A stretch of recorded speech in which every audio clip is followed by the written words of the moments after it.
Hey everybody, it's at Ramanda Renee for the Bolt Journal channel. I am so excited to welcome you and celebrate your visit to episode 1. This is the backstory for how I got started creating and doing Bolt journaling for myself and why I decided to share it with others.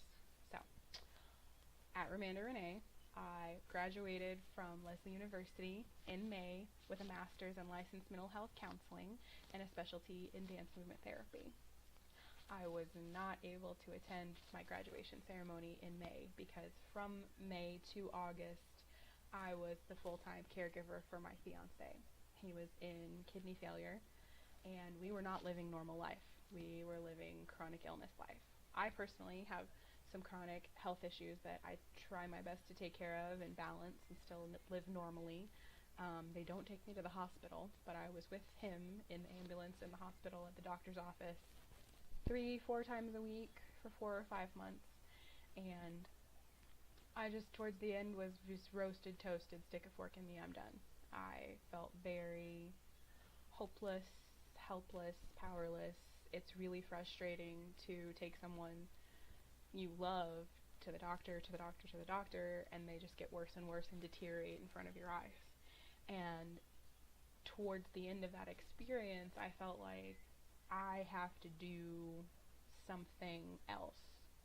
I have to be able to write down, even though I feel like I'm doing nothing because I just graduated and I'm not doing my career as such. I feel like if I write down what I am actually doing and accomplishing as this person's main caregiver, that would A, give me credit for what I was doing, and then B, maybe if I wrote in a couple things to look forward to and be happy about every week, that would help give me a boost.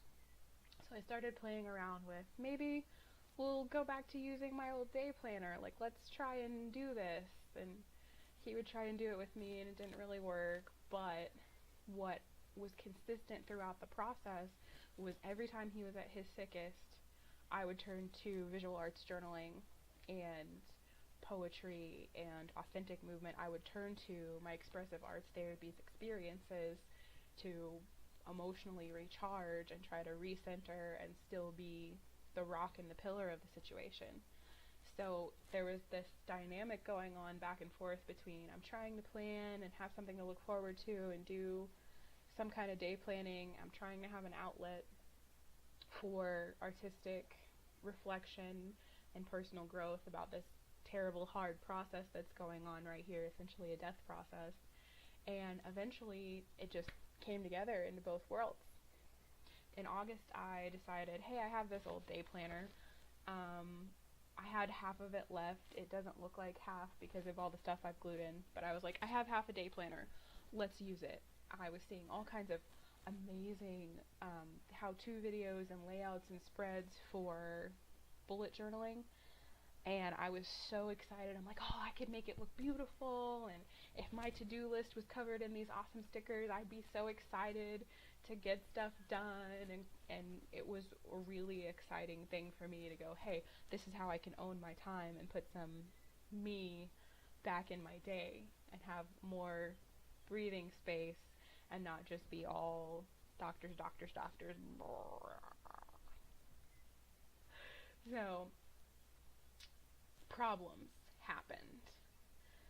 You try something new and you learn better and then you do better. And problems that I had with bullet journaling, first of all, there's these amazing artists and calligraphists and doodle artists, and that's great. And if that's what you want to do, go for it. But that's not me.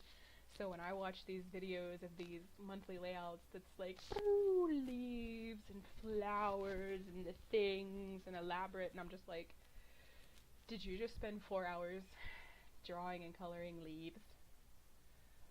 Because I need those 4 hours for my life. So that's just not where I was in the moment. I'm like, I'm living in crisis life. I just want to do some kind of cute little thing that makes me feel better and helps me plan and expresses. And that's where I realized I'm not doing bullet journaling necessarily. There's like, in some cases, there's like this bullet journal culture where you start feeling like self-negative talk come up. You start feeling bullet journal shamed, like, oh, you don't have lettering in your bullet journal? And I'm like, no, I barely have time to write normal letters. Like, no. So I realized it was something different, and I loved that I could sit down with myself and go, hey, let's just create a thing. It's just mine. Let's just do it my way. Let's just do Expressive Arts way that has time management and productivity and a little bit of data tracking, but also art and poetry and gratitude and mindfulness. And in that moment, I was like, I need to call it something else. It's something different. And that's how Bolt Journaling was born. Now, I don't want you to think that because I'm saying it's simple, it's easy, it's time effective, that it can't be beautiful and wonderful. For example, here's a layout of monthly tracking that I just got done doing. There's a mood tracker, sleep tracker, self-care prompts, self-care chart, my inspirational quote for the month, just as an example. That's just simple things that I colored and cut out and double stuck tape. I stuck it in there with double stick tape.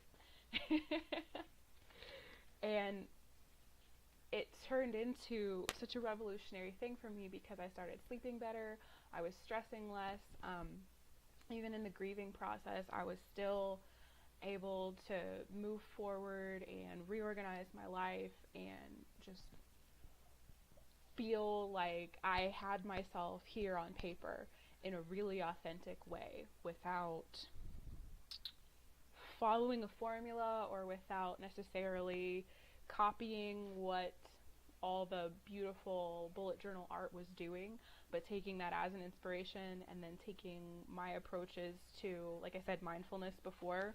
Well, here's my gratitude log. There's this quote on gratitude, and then there's my gratitude log for the month of September, all the wonderful things I was grateful for while everyone was loving and comforting me and really just filling my heart back up.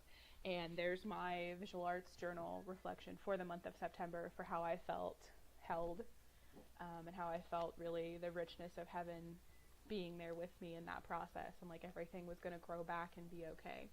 So those are just a couple examples of how easy it can be to still have this beautiful representation of your life and incorporate, I don't want to say left brain, right brain, because that's an older theory, but incorporate the creative side and the organizational side, the management side and the mindfulness side together to have this beautiful resource where you actually get your goals done and you actually accomplish what those extra things that are always at the bottom of your to-do list. With my rolling to-do list, I just started getting them done, and I was so excited about, I have my me back and I have my space to allow thoughts for how do I want to be? How do I get to move forward? How do I want to do my life? You know, out of that death experience, I get to say, how do I want to live my life? So that was the place where I decided, hey, I want to share Bolt journaling with whoever wants it. You know, it's probably not for lifestyle editors of magazines or professional time management encouragement speakers. They can have it too, but it's really for, when I started this, I was penny dead broke, like ramen for dinner broke, no time, very low energy. I wanted something I could lay in the bed and just do easily with like markers and paper and make me feel better about my life and help me be able to think about tomorrow in a productive and positive light, even though tomorrow probably wasn't going to be productive and positive. And from starting in that really dark place, it's my personal results have just really, really started shining, and that's why I just wanted to share Bolt journaling with you. So that's the backstory on Bolt journaling. And new episodes come out Mondays and Thursdays. I'm going to walk through how-tos and different parts of different layouts and different options, and I really want you to feel like the young Frankenstein when he reads his grandpa's diary in the movie, like Gene Wilder, where you're sitting there after a workshop episode and you're going, it good work. Like, I want you to feel empowered to go, hey, I can do a bullet journal. Like, maybe bullet journaling didn't work for me. Maybe other fancy, expensive planners didn't work for me. But this is your own thing. Individual, personal, customizable. I spend, maybe if I play around with it and I'm doing design work, I'll spend 20 minutes a day with it. If I'm just using it for planning, I might spend 10 minutes a day with it. And that whole time is still much less than what I would spend worrying or thinking or contemplating about, am I reaching my goals, am I getting anywhere in life, blah, blah, blah. It's all in here. And at the end of the day, when I go like this, I stop worrying about it because paper doesn't forget. And then the beginning of the day, tomorrow, when I go like this, I get right back on track because paper doesn't forget. And I would love to partner with you to just take that conversation out of the picture. Like, what if you went to bed at night and you could just meditate, hang out with the Lord, soak in the glory, whatever you do, sit with gratitude, and just go to sleep instead of what ifing and, oh, tomorrow I have to remember this, or where am I in my journey? All of those possibilities. And that's what's happening for me, and that's why I want to share it with you. So please make sure to like, subscribe, and click the notification bell so you can get the new episodes. I promise the workshops are shorter than the intro. They're simple, they're easy, they're affordable, and you have to come see how easy it is to transform your life with a few fresh thoughts and some simple supplies. I'm at Romanda Renee for the Bullet Journal, getting you straight there. Bye, guys.